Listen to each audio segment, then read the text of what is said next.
Hello, my name is Anna from Astralladytarot in Amsterdam, and I decided it has been way too long since I did an English video. So here we go. I honestly have been looking for fun tarot hashtags to do on YouTube, and I haven't found any. Maybe I don't know how to look for it. I mean, how do you even look for it? I guess that's not really possible. So I figured, let's make one myself.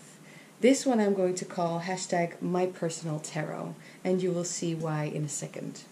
I also did hashtag my daily draw a while ago. Maybe that's a good one for you to do if you happen to watch this video and need to think of new ideas to film.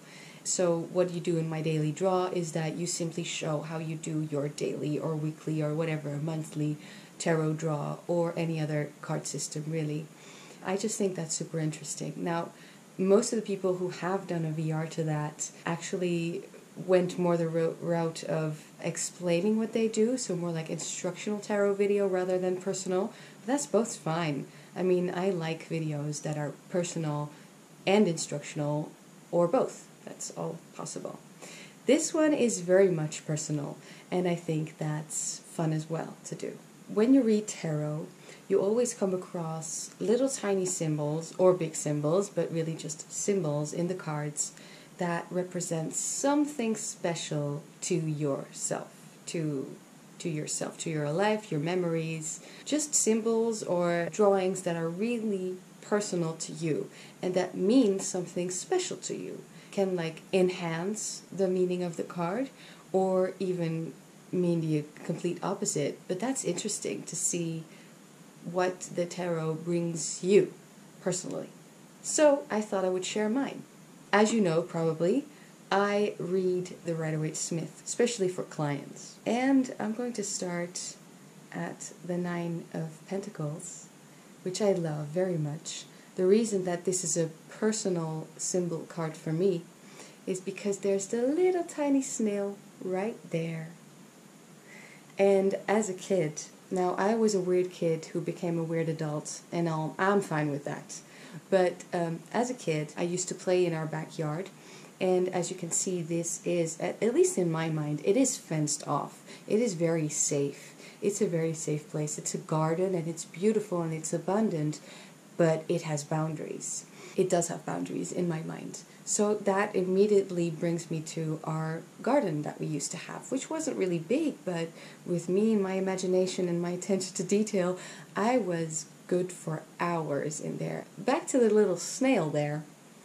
Snails are just beautiful. I know now that they actually hold the golden ratio, where you can really see the golden ratio, which is beautiful, right? I wanted to keep them as pets, the poor little snails. They were just so pretty and so sweet. I don't know, is that weird to say? And I used to make them crawl all over my hands, and I still don't think that's gross. Anyway, I had just the best time with those little snails, okay? Now that brings me to this card, because look at that. This spirit was doing exactly what I was doing as a kid, has snails running along his arm. And I want to read a little bit about this because I do have the New Orleans Voodoo Tarot, which I love very much. The artwork is amazing, and I sometimes get cool readings out of it for myself, but to be honest, I still don't understand it. I wish I wish I understood it better. But this guy is the element of earth, is part of the element of earth. So instead of the voodoo tradition, they made the voodoo tradition, as far as I understand it, made it into that holy trinity of the three original elements, which is water, fire, and air. And then they made Santeria, which is another religion actually, into the element of earth in this deck. So this is the Four of Earth, and it's Obatala.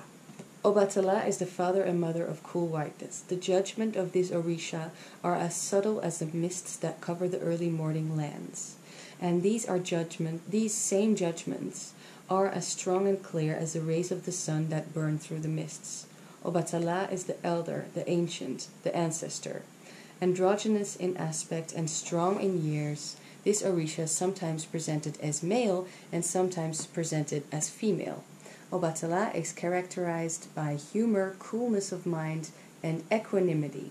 The aspect of this card is that of a wise male elder. Snails, sacred to him because of their coolness, crawl on his arm. So I guess I was always cool. Which I've also been accused of, by the way. Of not being cool, but being cold. So that wasn't fun. Anyway, moving on. We are back to the Rider-Waite-Smith. Okay, so I have a thing about this card. First of all, I think that this is the sweetest card in the tarot. In the Rider-Waite-Smith tarot. To me, what I see is an older brother giving a gift to his younger sister, which means he's taking care of her. Now, there's a whole lot of nostalgia there on its own, just that image with the adult walking away. And then I have an older brother. You can see the old house in the background, which really does remind me of our old family house in another country that we lost. So, kind of sad. But, yeah, that's actually the personal symbolism that I have about this card. But I did want to add, just because I need to put that out there. Doesn't it seem like this card is colored in wrongly? Shouldn't it actually be a snowy landscape? Look at how she's dressed. She has mittens. I think that these little points are actually supposed to be white snow, and on top of the roof as well. I don't know, it's just a thought. Those little flowers also remind me of those little tiny flowers that are hidden underneath other bushes and stuff, and that's like the first sign of winter being over. Okay, next. You must know by now that I own a dog, and I love dogs, and every card with a dog in it, to me, adds the meaning of not only loyalty, but also trust. Pure and 100% trust, and openness and truth and friendship. Whatever card we are talking about, trust is definitely needed. Or already there. Next is a weird thing that happened to me.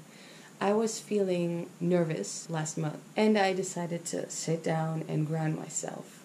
And I have these two stones, one that represents the female energy and one that represents the male energy. And they're perfect. I both found them in nature, and they are wishing stones, so they have that continuous band around it that make a ring. I don't wish with them, I just hold them, and I think that's symbolically, that really helps me. And I remembered that earlier that day, I had gotten one card for that feeling that I was feeling, nervousness. How could I be grounded? And it was the Two of Pentacles. Now, when you ask, what do I need to be grounded? This makes sense, right?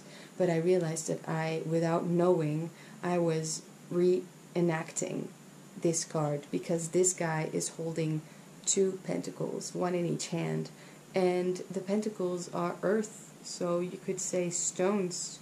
I was holding one stone in each hand, just like this Two of Pentacles. I don't know if it's that obvious, so I'm just saying it. This is the Three of Cups, and it's three women, and it just reminds me of me and my friends. This is just, because of the background, reminds me of simply living in a city, being a student in a city. Now, I'm not a student anymore. I haven't been a student in a long, long time, but I have lived like a student out of necessity for the longest time. Which means last year I finally got this apartment, which is mine. And before that, I was, well, like I said, living like a student, trying to find a house, trying to find a home, trying to find a place to live. And that really is the Four of Pentacles, isn't it? I mean, at least a part of it. The Four is the cube. The Four is the house. The Four are the walls around you that that means safety, that mean protection. That represent protection.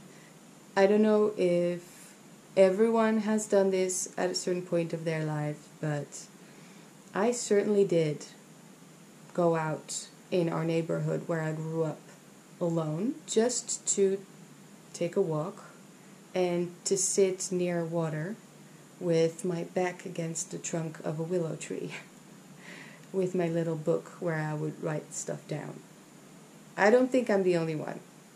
It's so cliche, but it was nice. Just something small. I already mentioned this in another video where I talk about my Trionfi Della, how it's my favorite deck. I think it's top 1 tarot or your favorite deck. I love this Temperance card because it has an elephant, and that definitely is my favorite animal. And look at that, the Thoth. I am having a Thoth moment, for sure.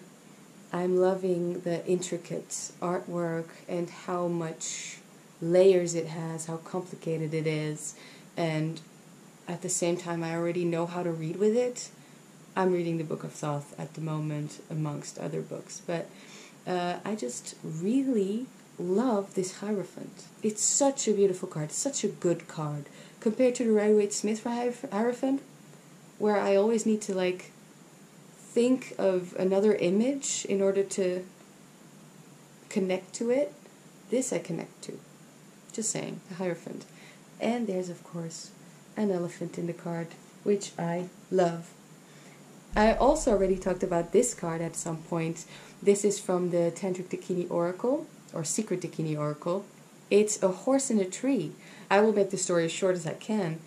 When I was in primary school, I think, we went to this museum that's outside, and they made us look up and see all of these fake but life-size horses stuck in the tops of the trees. And that image scared me so much. I still don't exactly know what that means. I actually looked it up, and it's just something that the artist came up with, I think. But it haunted me. That image just haunted me. So I read the book of the Secret Dakini Oracle, and they're actually saying it's a unicorn. And now I see it. It is a unicorn. Don't know if I'm showing you the horn, but it is a unicorn. I hadn't thought of a unicorn because the horse is brown, and in my mind unicorns are always like a silvery white, right? Or pearlescent white. The title, Asylum. Basically the card is about a higher level of the mind, which means inspiration.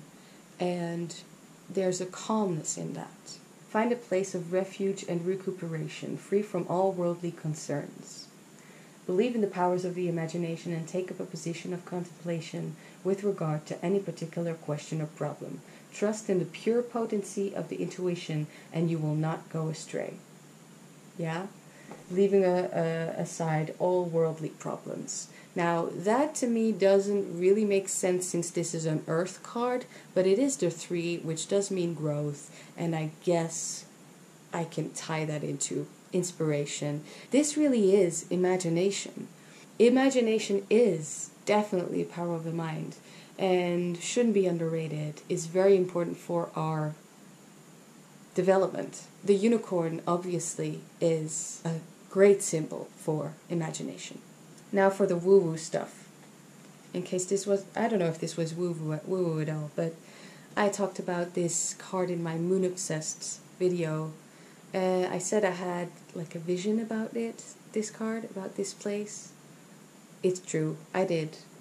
I cannot tell you for the life of me if I was asleep or awake, if it was actually a vision, if I was astral traveling, I don't know. This moon card is my favorite card in the Rider-Waite-Smith. I feel like this is a land, a place, somewhere that exists, that where you come out of your old life, walk the path, and have the choice between going someplace or coming back to the earthly realm to find your next life. I feel like I've been there. I told you it was gonna get woo. It actually feels like not only a vision, but a memory. Anyone else had something like that regarding tarot card? This was just so strong. This High Priestess definitely visited me in my dreams. And here we are back to the wonderful artwork of Lady Frida Harris. This High Priestess was the other way around. It's not like I had seen the card before and then had a dream or whatever about it. This was the other way around. I had a dream of being in between the stars, feeling like I was falling. Now, we all know that feeling in our dreams. Usually that wakes us up because our body actually makes that, our muscles actually make that movement in bed, and that wakes us up. I didn't wake up. I was just falling, falling, falling. And then there was a big, big net of stars that caught me. Made sure I was all right. I don't even really know what it means. I wrote it down at some point. And then I got this deck. I didn't even really know what this High Priestess looked like. But when I saw this net, I was convinced that was the net of stars. Yeah, I don't know, it just makes me feel very safe in the void. In the big scary void of nothing, there's still a net of stars. This may have been the weirdest video I've ever made. I don't know if I'll post this, but in case I do, here's the hashtag again. Hashtag mypersonaltarot. This has all been very personal, but also fun, and I thought it would be cool to share this kind of stuff for beginners as well, or in case you have never approached the tarot cards in this way. Just saying, there is so much meaning in every symbol, every single symbol. Even if it's not initially a part of the meaning of the tarot card, it does have meaning because you are the one reading the cards. Just don't forget that. I think that's just an incredible thing to remember and work with. Okay, that's it. I hope you enjoyed. Please let me know if you have done this, if you recognize stuff like this. And I would love seeing VRs to this, and maybe even to my daily draw. Alright, I will leave you here and have a good week. I had named them, I remember 2 of the names. One of them was Martin, and the other was Daisy. Oh my god. So in case you don't like tarot, at least that's a laugh.